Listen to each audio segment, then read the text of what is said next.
Totally Useless Information with Nick and Roy is brought to you in part by Tom's Place. For the finest in men's fashion, Tom's Place will suit you. Located in Toronto at 190 Baldwin Street in the heart of Kensington Market. Or visit toms-place.com.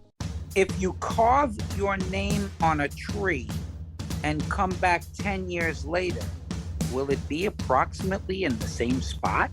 And will your name be the same? Also, did the earth move for you? This is Totally Useless Information with Nick and Roy. Listen, laugh, and learn. Hi, I'm Nick. And I'm Roy. And we scoured the internet this week and other sources with our staff to find out totally useless information just for you. Plus, we will answer your questions in our mailbag segment. And in the news this week, this cracker has a tracker. Totally useless information. It's everything you never needed to know. As voted by you, the most popular jingle. Einstein was a moron. Newton was a jerk. E equals nothing. It's science, science, science.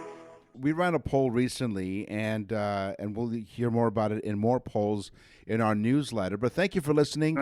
More people... And we don't call it taking a poll from our striptease days. We ask you to send us your feedback at nickandroy.com. Like we said, we'll answer your mailbag. But let's get right to the science section right here. It's about time. Elle, you've seen and heard the rocket liftoffs at Cape Canaveral in Florida, right? And you hear T minus and L minus, and you're wondering, because I'm sure, like I wonder, have you ever wondered what L minus stands for and what T minus stands for? Don't know. But have I ever wondered that? Yes. No, I'm not going to lie for the sake of the audience. No, I've never wondered. Well, but now you have me intrigued. You have my attention now, and I need to know what it is. Yeah, I do need to know, Nick. It's everything you never needed to know. So L minus refers to the days, hours, and minutes remaining in the scheduled countdown to launch, which occurs at the L minus whatever. Okay, then T minus refers to the time remaining on the official countdown clock, where the T stands for time. L for launch, T for time. Okay?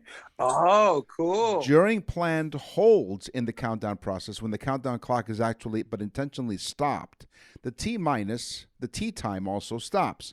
The L time, however, is synced to the clock on the wall and continues to advance. It's like a lapsed time, I guess. Under normal circumstances, these countdowns remain in sync. For example, there's a 15-minute hold planned at T minus 4 minutes, which occurs at L minus 19 minutes. Once the hold is lifted and the countdown resumes, the clocks will be synced and show 4 minutes remaining, and then the countdown goes from there, and then 3, 2, 1, liftoff. We have liftoff, and away you go. So T minus and L minus. Yeah, I have a tea time once a week. It's at a golf club. I use a 3-driver. That's right, yes. I have a driver, and I'm really getting good at golf. I mean, I know you golf a lot in Florida. I'm up in Toronto, Canada. We do have golf courses here, and I'm telling you, I'm absolutely a master when it comes to golf, because every time I get it into the elephant's mouth.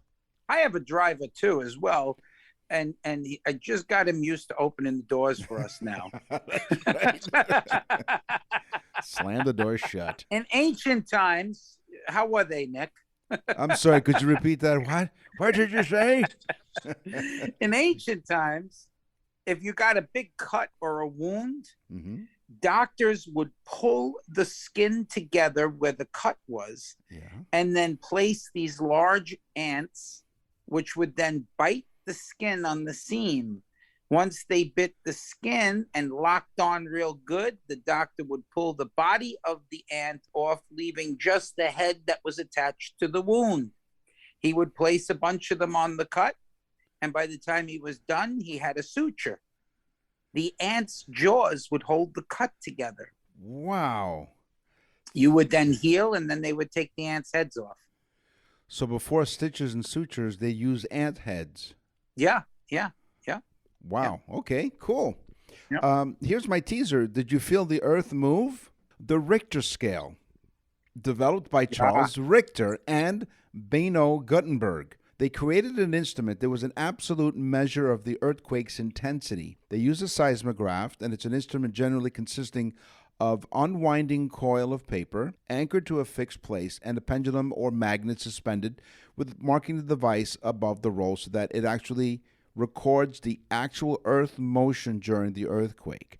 The scale takes into account the instrument's distance from the epicenter. We've heard that before when you hear about earthquakes, or the point on the ground that is directly above the earthquake's origin. Now, coming up in the next segment in history, I'll tell you how earthquakes were measured before the Richter scale was developed. So it was Richter and Gutenberg, huh? That's correct. So Richter used the numbers like 7, 8 Richter. Yes. On the Richter scale. So it was like an 8 Richter. And Guten used names like strong and very and things like that. So if it was a 9 on the Richter scale, it was a very on the Guten scale. So it was a 9 Richter, very Guten. Right, very Guten. You know what? That was about as confusing as your thing. Listen, that sounded very, very German. It's very Guten. Yeah. Oh, yeah. That's Guten. Guten. When we die, okay, Yeah. the brain continues electrical activity for up to 37 hours after we're dead. Even for us? Maybe not for you, Nick. I don't know. We'd have to check and see if there's any electrical activity right now. Put a Richter scale. You know what? Why don't you hook my head up to a Richter scale and see what kind of activity there is? Yeah. Yours is no Guten. So 37 hours. So there may be some truth to the fact that the soul leaves the body after death, you know? Or either that or it's just the brain's taking its time to shut down. So are you saying are you saying that I'm gluten free? Radar, which is actually an acronym, radio detection and ranging, RADAR, and actually it's a word that spells the same backwards and forwards. I like this one already. So radar stands for radio detection and ranging. That's a good one. That's a good one. It was developed over the years with input from many sources, but it was Robert Watson Watt. Robert Watson Watt. What? What? What? That's right. What's his name? Robert Watson Watt, and that's how it stuck. He was a Scottish physicist looking for a reliable method to help airmen locate and avoid approaching thunderstorms. He's the one who first designed the first set and put into practical use. So radar is a palindrome, which is a word or phrase that's spelled the same backwards and forwards. So it's a palindrome. The old palindrome. Thanks to Robert Watson. What? So here's my teaser, guys. Mm-hmm. If you carve your name on a tree and come back in 10 years later, like 10 years later, you walk back in, you find the tree you carved, and wow, the name will be in almost the same spot. Really? Why? Because trees may grow wider, but usually trees only grow taller from the top. So where you carved it at the base would normally stay very similar, but the top will have grown. So when you come back 10 years later, the tree will be 3 times the size and height, but your carving will be very, very in a very, very similar spot to where it was when you did it. By the way, yes, I went to the Adirondack Mountains when I was like 13, 14, 15, around there. We'd go every year. Mm-hmm. And I would carve in the trees and things like that. And later on, I went back up with my dad and my son, and we found trees that I had carved, and sure as hell, now that I think about it, they were almost in the same spot. And I never really thought about that until I saw this little factoid. I could relate to it. I can relate to what you said because you said the middle grows as the years go on. Yes, I can relate to that. Yeah, exactly. And the belt size. That's right. So I talked about radar, the palindrome. Let's talk about Doppler radar. In 1935, the weather radar was named the Doppler radar after Christian Andreas Doppler. Okay, so these guys are real vain. They named this after themselves. That's right. Yeah. And remember, he has 3 names. So anybody who has 3 names, we found out over the years here at Totally Useless Information with Nick and Roy, if you have 3 names, you're quite important. Christian Andreas Doppler was an Austrian mathematician and physicist. He is celebrated for his principle, known as the Doppler effect, that the observed frequency of a wave depends on the relative speed of the source and the observer. The lotus tree. Yes. It's a really big in Asia, the lotus tree. Okay, but the lotus tree or bush, whichever, they found seeds from lotus trees in the ground that were 3,000 years old. The amazing thing about them is 3,000-year-old lotus seeds can still grow and sprout a new lotus tree. Isn't that cool? You're listening to Totally Useless Information with Nick and Roy. We thank you very much for listening. We have 66 countries that are listening to our show right now. We are on... Nick, I thought you were 3,000 years old. That's right. And I have the seeds to prove it. We're also on the iHeartRadio Talk Network in Canada, coast to coast to coast. And you're listening to Totally Useless Information with Nick and Roy. What happened today is history. What happens tomorrow is history. Yeah. The oldest spoken language on record, TAMIL. Sometimes I believe Nick is speaking in that language. I speak in a different tongue. I have many tongues. Yeah. Usually after a few blasts of Jack Daniels, Nick's like, rah, rah, rah. Okay. It was spoken by people in the region of India near Sri Lanka 5,000 years ago. Oh. Can you imagine? This was a recorded language. It is one of the first recorded languages ever. Not recorded, but recorded by writing. TAMIL. Nick and Roy will continue with Totally Useless Information. You're listening to Totally Useless Information with Nick and Roy. If you're in the Toronto area, and I am occasionally to come up and see Nick and do some stuff, Tom's Place. This place, you need to go there. Tom's Place is the best place to go for clothing. Suits, coats, scarves, ties, shirts. Tom's Place is amazing. And they've extended the Boxing Week sale all through January 2024. The excitement continues. It never ends at Tom's Place. So, of course, Nick and Roy talking to you about Tom's Place. And the reason why we decided to partner with Tom is because he's fully stocked. He has a huge amount of inventory. Check this out. Adore Crasher sales. Select dress shirts, now only $50. Scarves that you talked about, regularly $75, Roy, now only $25. Or you can get 3 for $50. Tom's Place has been in business for 60 years. 60. S. Cohen suits and other designer suits sized up to 48, which is great for me. Regular priced $650. Get ready. You can get 1 for $350. Yeah. You get 2 for $600. Wow. That's 2 for less than the price of 1.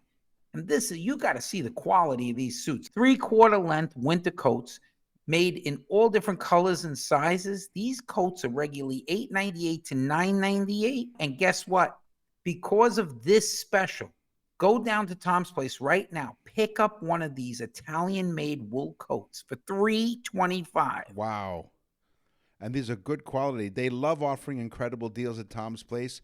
It's the Boxing Week into January. They're open for business and, more importantly, on sale each and every day. Check out their website, toms-place.com, tom-place.com, or visit our website, nickandroy.com, and click on his logo. Tom's Place Boxing Week sale now extended. This is very important because his Boxing Week sale, people wait for this sale to buy their clothing. He's extended it through the entire month of January 2024.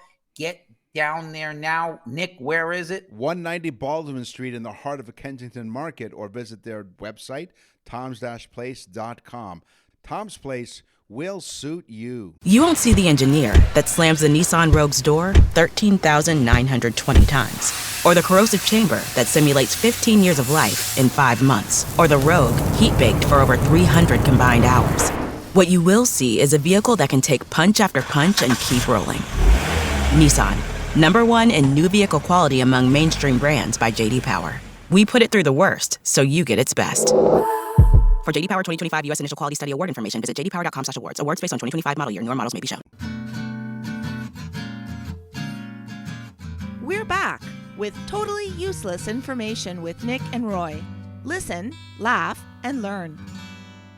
Here's my tease to the history section. So we talked about the Richter scale in the last segment during science. Here in history, in 1902, the only way to rate earth shocks or earthquakes was a scale developed by the Italian priest and geologist Giuseppe Marcalli. The Marcalli scale used Roman numerals and classifies earthquakes from I to XII, Roman numerals, depending on how buildings and people responded to the tremor. It's a really bad. That's right. I give it that one a V. So, a shock that set the chandelier swinging might rate it as a 1 or I or II on a scale. Because they were so scared, Nick, that they would stutter. And they go, how bad was it? I. Oh, 3 eyes. While one that destroyed huge buildings and created panic in a crowded city might count as an X or 10. Ooh. The obvious problem with the Mercalli scale was that it relied on subjective measures of how well a building had been constructed and how it used these sorts of crises, depending how the population reacted to this crisis. So as you said, now being in Italy, you would think and they make a good construction, so it wouldn't be bad, right? No, it wouldn't be a no X. No.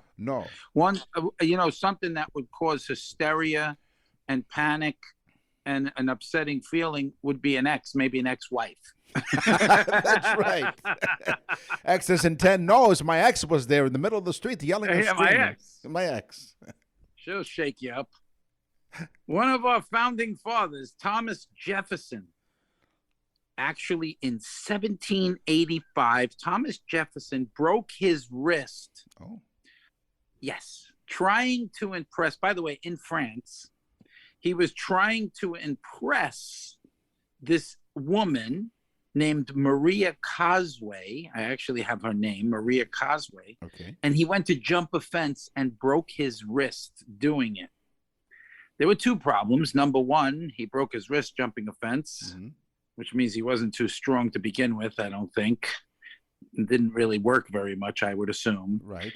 But the biggest problem was Maria Cosway was a married woman. Oh, yes. Old Tommy boy was trying to impress this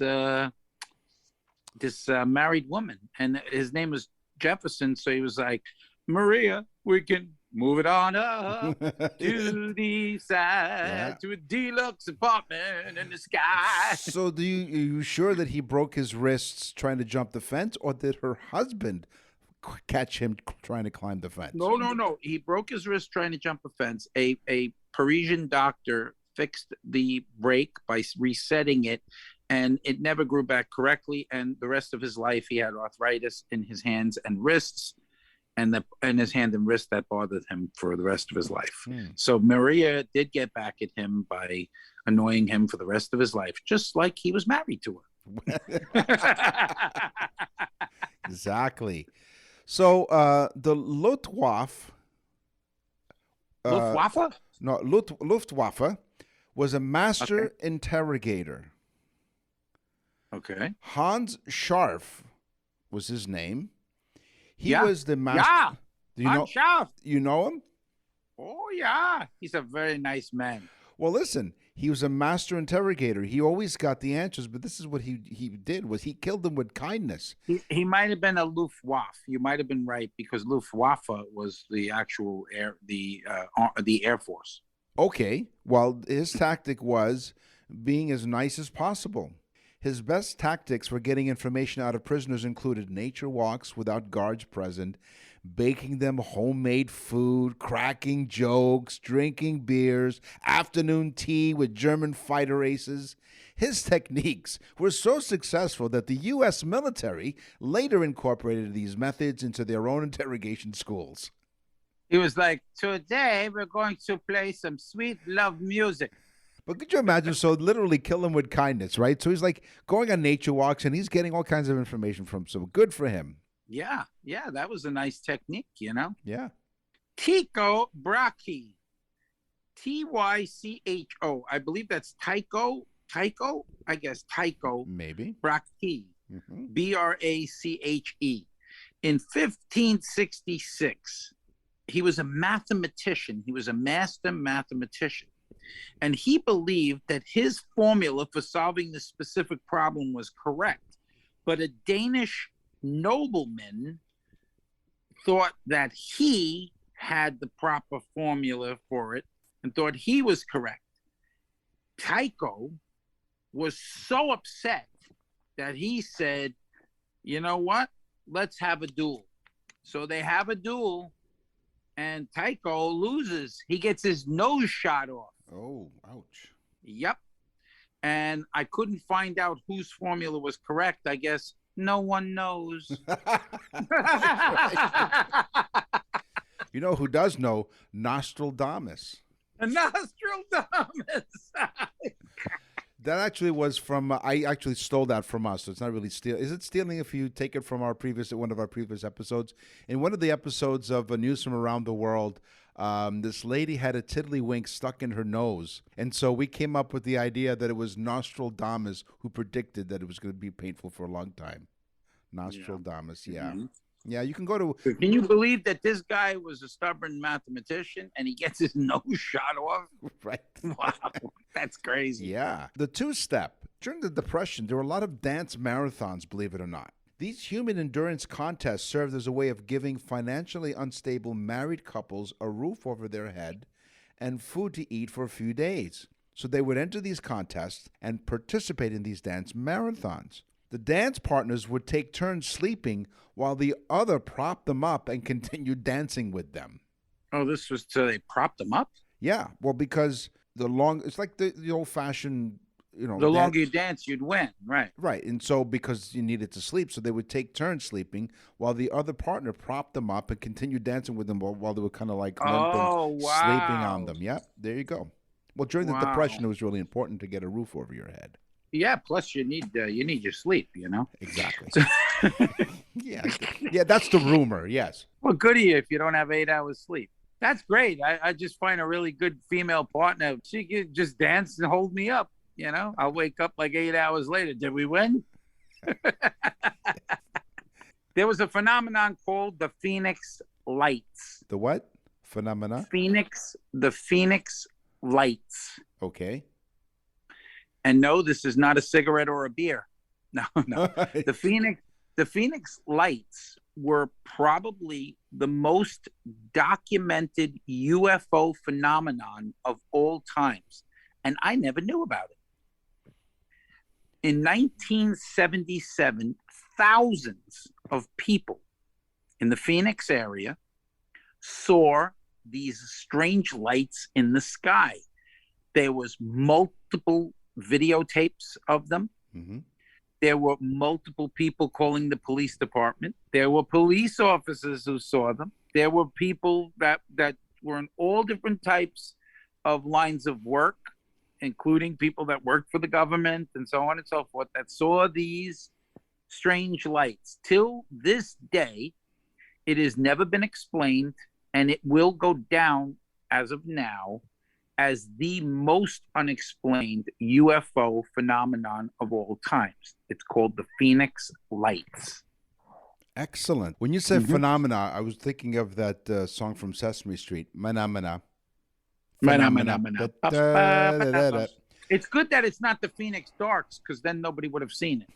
That's right. Now let's kind of go off on a tangent here. I think we don't. No, well, we normally don't. The song Mana Mana from Sesame Street, which is now an earworm, was actually an Italian composer, Piero Umiliani. He composed these scores for spaghetti westerns and softcore sex films. So that there you go. That's always great. So that you know what Bert and Ernie were doing, right? Exactly. So Sweden, Heaven and Hell was the name of the movie, and in a scene where a bunch of Swedish models crowd into a sauna wearing little more than bath towels. Wearing little more than their Nick and Roy will continue with totally useless information. You won't see the engineer that slams the Nissan Rogue's door 13,920 times, or the corrosive chamber that simulates 15 years of life in 5 months, or the Rogue heat-baked for over 300 combined hours. What you will see is a vehicle that can take punch after punch and keep rolling. Nissan, #1 in new vehicle quality among mainstream brands by J.D. Power. We put it through the worst, so you get its best. For J.D. Power 2025 U.S. Initial Quality Study Award information, visit jdpower.com/awards. Awards based on 2025 model year. Newer models may be shown.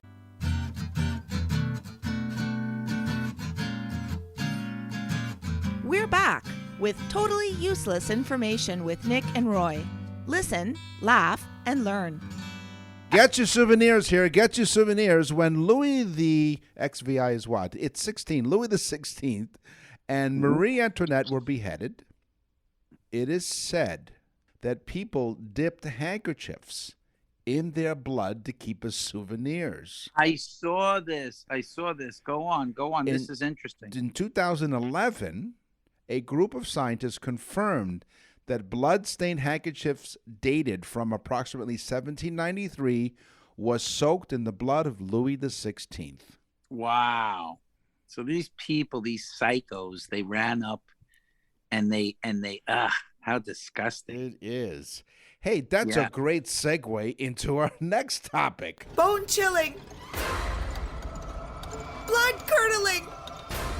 Oh, the horror of horrors. Listen, if you dare. Wow.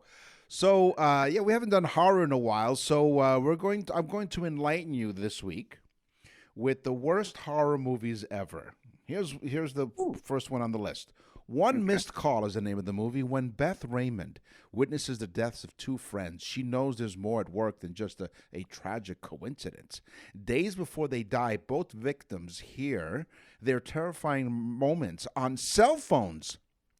Though the police think Beth is crazy, Detective Jack Andrews, he believes her. Together, the pair try to unravel the mystery behind the horrifying messages before their own phone numbers came up. One Missed Call. Stephen King. Yes. Fantastic horror writer. Yes. Right? Yes.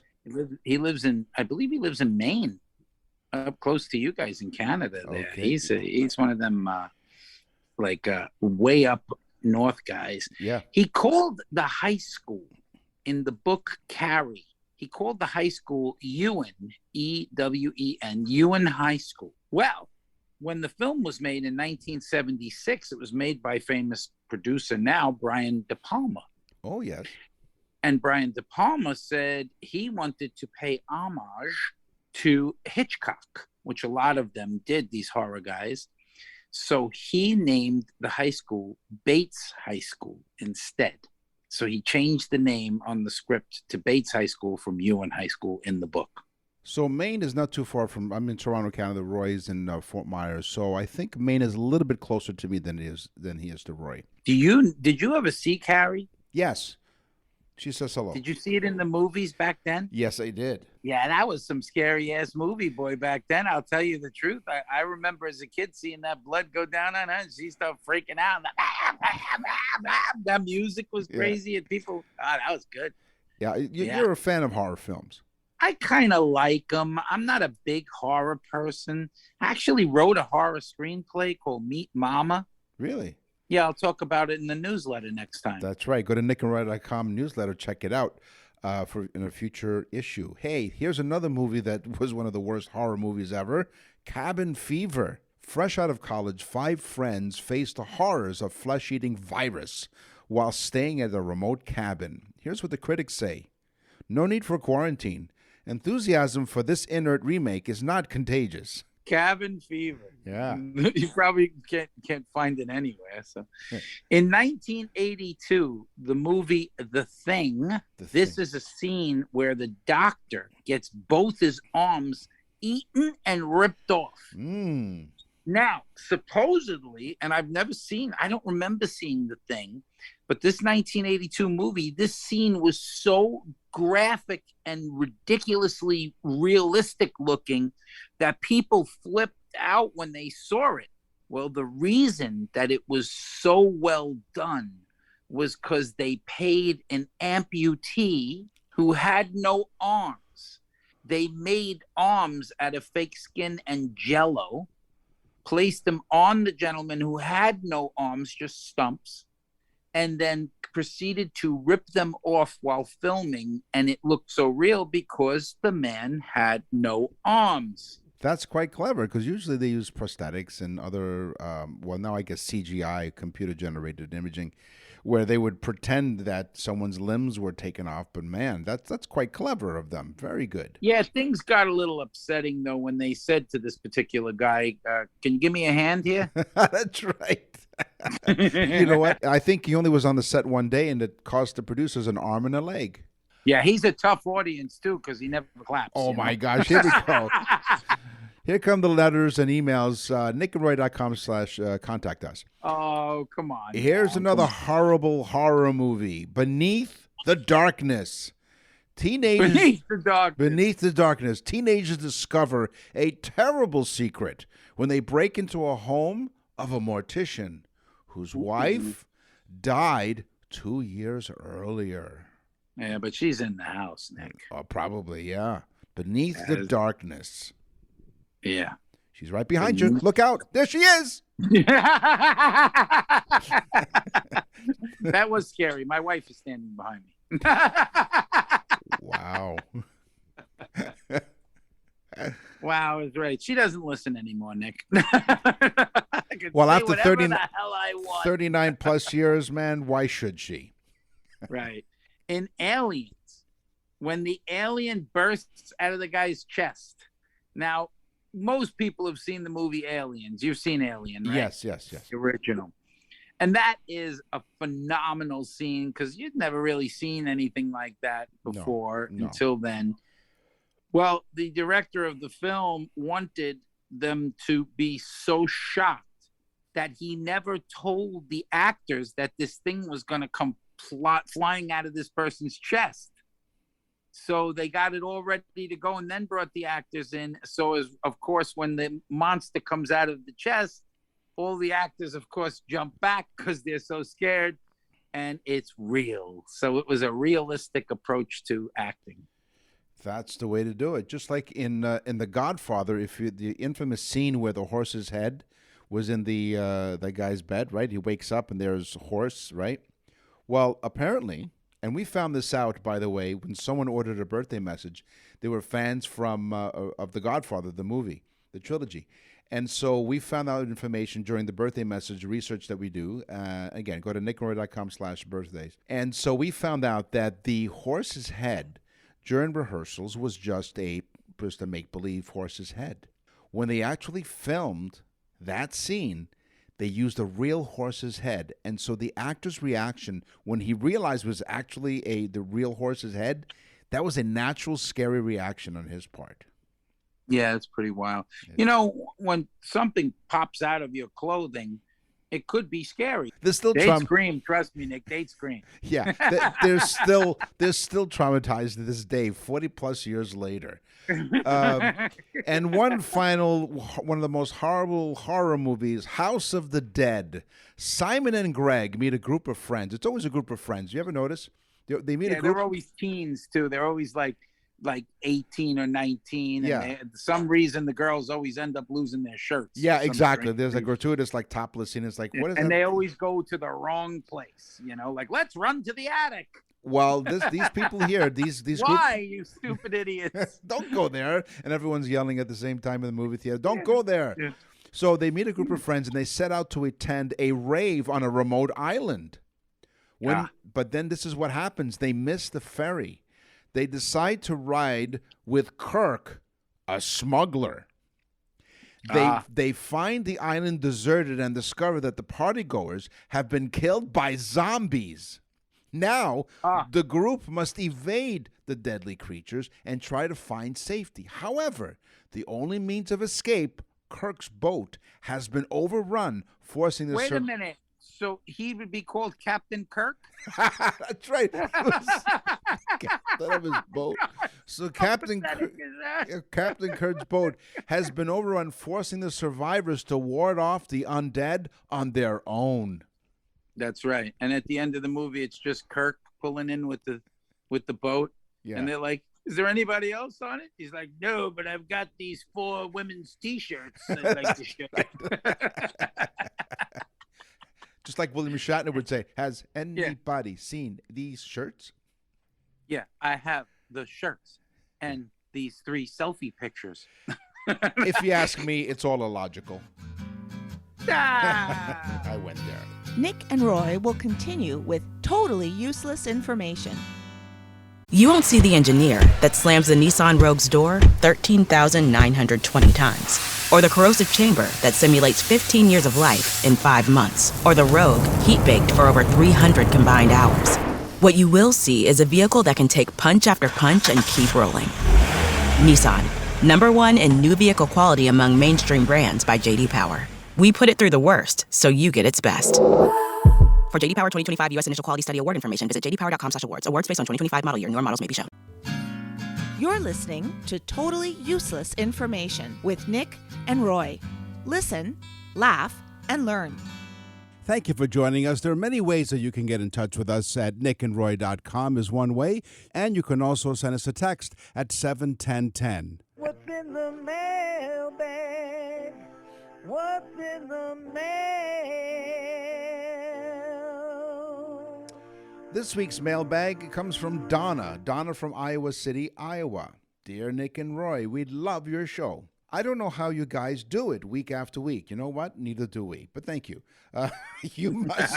What is it that we're actually doing? I have no idea. You must really enjoy doing the show. I also noticed that you don't have to listen for too long before you realize that you two are best of friends. Yeah, whatever. Yes, it's 44 years now that we're friends. So believe it or not, my gosh. Here's her question. Donna says, where did the expression "get off your high horse" come from? Well, Donna, thank you very much for your email. And the expression of "get off your high horse" comes back to the 1300s. The phrase refers to a large horse, often a war horse. Those with military or political power would often choose the biggest horses to ride in a display of their power. Because of this height, put them physically above the crowds, people began to use this metaphorically. The expressions like "get off your high horse" developed later, some in the latter half of the 1700s and into the 1800s, as a way of describing someone who acts like they think they're better or above others. So, right. They're like, get off your high horse and I'll kick you a donkey. You mean kick? Okay, let me translate that for the intelligent impaired. Kick your ass. He said ass. That's right. This program is closed captioned for the intelligent impaired. I have a mailbag. Kelly from Inverness, Ireland. Oh.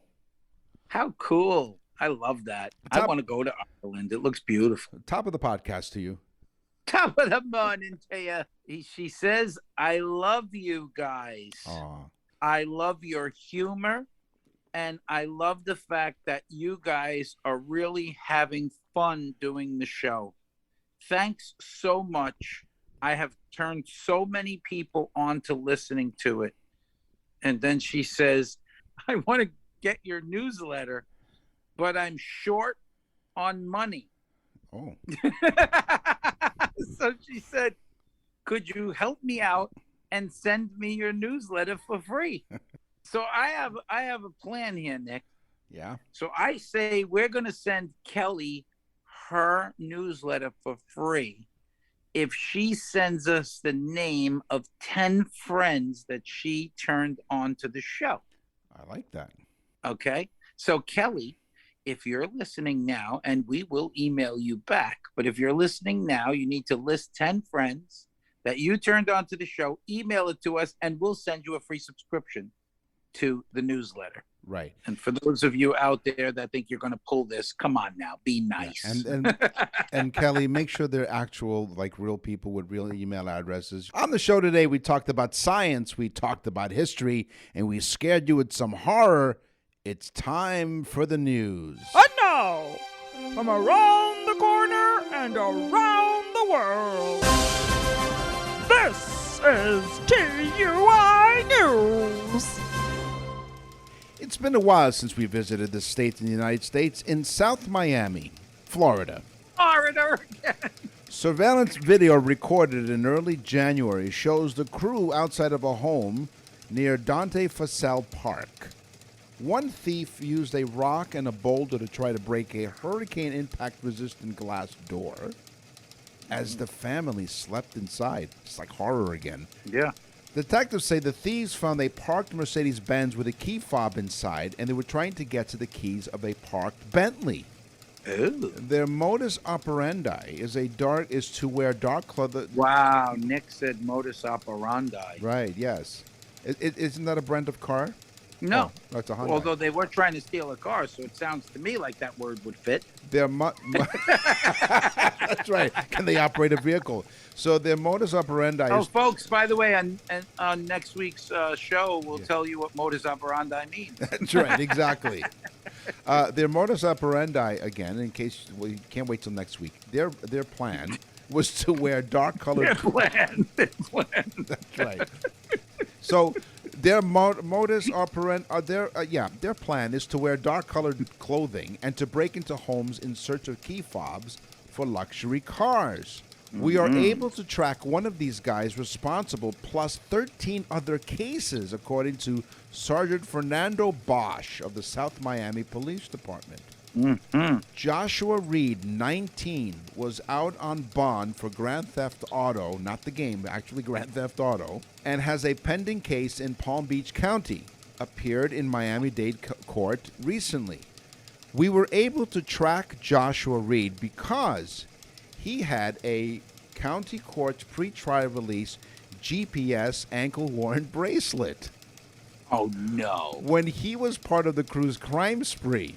So he had the tracking device That's right. on his person when he steals the car, which, by the way, the Bentley has a tracking device in it as well. Exactly.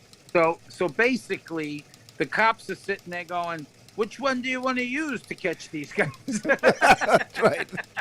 Detectives. And oh, look at that. They're on their way to Stupidville. Yes. Just outside of Rikers. Detectives questioned Reed at the North Miami Police Department on the other day, and he denied it all. Apparently, he couldn't read, because if he could have, he would have read the ankle bracelet, which said, Yes. This is how we're going to catch you. Detectives were still searching for Reed's accomplices. Reed is facing 4 counts of burglary. Check the trunk. That's right, yes. Always check the trunk. Reed is facing 4 counts of burglary of an occupied dwelling. This is police speak. Basically, it's a home invasion. 4 counts of burglary of an unoccupied structure. Maybe it was the shed.